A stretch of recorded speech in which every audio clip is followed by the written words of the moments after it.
আসসালামু আলাইকুম। আশা করি সবাই ভালো আছেন।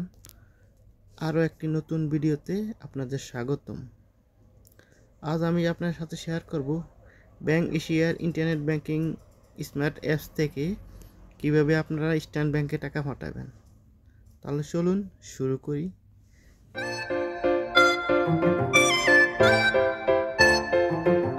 তার জন্য প্রথমে ব্যাংক এশিয়ার স্মার্ট অ্যাপসে ঢুকবেন। ঢুকার পর এই যে নিচে দেখতেছেন লগ ইন অপশন, এই লগ ইন আইকনে ক্লিক করবেন। করার পর উপরে ইউজার আইডি দিবেন, তারপরে নিচে পাসওয়ার্ড দিবেন, দিয়ে লগ ইন করবেন। তো আমি ফিঙ্গারপ্রিন্টে লগ ইন করতেছি, আমি ফিঙ্গারপ্রিন্ট দিয়ে দিলাম। আপনি পাসওয়ার্ড দিয়ে যখন লগ ইন অপশানে ক্লিক করবেন তাহলে এইভাবে লোডিং নেবে। কিছুক্ষণ লোডিং নেওয়ার পরে আপনাকে হোম পেজে নিয়ে আসবে। তো এই যে আমাকে হোম পেজে নিয়ে আসছে। তো আমি এখান থেকে এখন ফান্ড ট্রান্সফার করব, সেজন্য এই যে প্রথম দেখতেছেন ট্রান্সফার অপশন, এখানে ক্লিক করবেন। করার পর এই যে দ্বিতীয় অপশনটা আছে আদার ব্যাংক ট্রান্সফার, এই আদার ব্যাংকে ক্লিক করবেন। করার পর এখানে কিছুক্ষণ লোডিং নেবে। তারপরে আপনার উপরে অ্যাকাউন্ট নাম্বারটা দেওয়া থাকবে, অ্যামাউন্ট দেওয়া থাকবে। এখানে তিনটা মাধ্যম আছে, এনপিএসবি, বিএফটিএন, আরটিজি। এনপিএসবি হচ্ছে সাথে সাথে যাবে, 10 টাকা আপনার চার্জ লাগবে। বিএফটিএনে কোনো চার্জ নাই। আর আরটিজি 1 লক্ষ টাকার উপরে হইতে হবে, নিচে হলে হবে না। এটা চার্জ 100 টাকা, ইনস্ট্যান্ট যাবে, তাও যখন ব্যাংক খোলা থাকবে তখনই। তো টাকা ফাটানোর আগে আমি বেনিফিশিয়ারি অ্যাড করতে হবে, মানে টাকাটা যেই নাম্বারে আমি ফাটাবো। তো সেজন্য এই যে বেনিফিশিয়ারি ম্যানেজমেন্ট, এখানে আমি ক্লিক করলাম। করার পর আবারও কিছুক্ষণ লোডিং নিতেছে। এখানে কিছুক্ষণ লোডিং নিবে।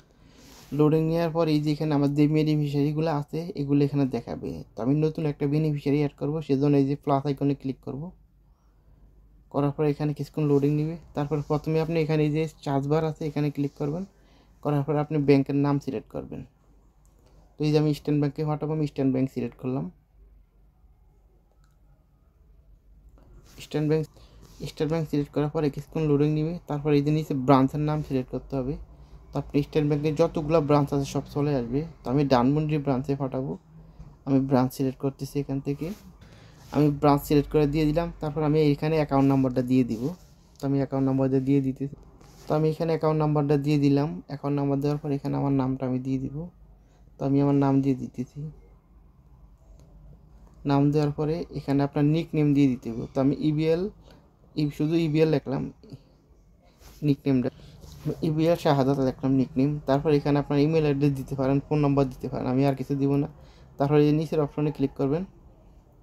করার পরে কিছুক্ষণ লোডিং নিবে এখানে। তারপরে এই যে আপনাকে ওটিপি, আপনার ইমেল এবং ফোন নাম্বারে একটা ওটিপি পাঠাইছে তারা, সেই ওটিপিটা আপনি নিয়ে আসবেন। তো আমি আমার ওটিপিটা আমার ইমেলে পাঠাইছে, আমি ওটিপি আনতেছি, এনে এখানে দিতেছি। এই যে আমাকে একটা ওটিপি পাঠাইছে, এই যে দেখেন আমি আপনাদেরকে দেখাচ্ছি সসংখ্যার। এই যে ওটিপিটা আমি এখান থেকে কপি করে তারপরে ব্যাকে গেলাম। ব্যাকে যাওয়ার পর আমি ওটিপিটা এখানে দিয়ে দিলাম, দিয়ে সাবমিট অপশনে ক্লিক করবেন। আমি সাবমিটে ক্লিক করলাম। করার পরে এখানে কিছুক্ষণ লোডিং নেওয়ার পরে এই যে সাকসেসফুল, আমার বেনিফিশিয়ারি অ্যাড হয়ে গেছে। এই যে আমি এখন হোমে ক্লিক করব। হোমে ক্লিক করার পর আমাকে আবার পিছনে নিয়ে আসছে। এখন আমি টাকা ট্রান্সফার করবো কীভাবে সেটা আপনি আপনাকে দেখাইতেছি। তো আমি সেই জন্য আবার ব্যাকে গেলাম। যাওয়ার পর আবার এই যে ফান্ড ট্রান্সফার এখানে ক্লিক করলাম, আদার ব্যাংক সিলেক্ট করলাম। তারপর আমি এনপিএসবি সিলেক্ট করলাম। তারপর আমি এই যে সার্চ বারে এখানে আমি ক্লিক করার পরে আমি যে ইস্টার্ন ব্যাংকের যে অ্যাকাউন্ট নাম্বারটা মানে বেনিফিশিয়ারি অ্যাড করছি, এই যে দেখেন আমি এটাই অ্যাড করছি কিছুক্ষণ আগে। আমি এটা এখান থেকে সিলেক্ট করলাম। করার পরে এখানে অ্যাকাউন্টের সকল ডিটেলস চলে আসবে। এখানে আপনি নিচে অ্যামাউন্ট দিয়ে দিবেন। তো আমি 100 টাকা দিব, বেশি দিব না, 100 টাকা দিলাম। দেওয়ার পরে এখানে রিজন লিখবেন। তো আমি আমার অ্যাকাউন্ট লিখে দিতেছি, শুধু আমার লিখলাম। লেখার পরে এই যে নিচের অপশনে ক্লিক করবেন। করার পরে আবারও কিছুক্ষণ লোডিং নিবে। তো এই যে লোডিং নেওয়ার পরে আমাকে আবারও একটা ওটিপি পাঠাইছে আমার ইমেল এবং ফোন নাম্বারে। তো ওটিপিটা আসার পরে আপনি ওটিপিটা এখানে দিবেন। দেওয়ার পরে দিয়ে সাবমিটে ক্লিক করার পরে আপনার টাকাটা চলে যাবে। আমার ওটিপিটা এখন আসতেছে না যে কোনো একটা সমস্যার কারণে। তো আপনি এখানে ওটিপি এনে এখানে দেওয়ার পরে সাবমিটে ক্লিক করার পরে আপনার টাকাটা চলে যাবে। তো তো আপনারা এইভাবে খুব সহজেই ইবিএলে টাকা পাঠাতে পারবেন এই ব্যাংক এশিয়ার স্মার্ট অ্যাপস থেকে। তো আজ এই পর্যন্তই, আবার নতুন কোনো ভিডিওতে দেখা হবে। ততক্ষণ পর্যন্ত ভালো থাকুন, সুস্থ থাকুন। আল্লাহ হাফেজ, সবাইকে ধন্যবাদ।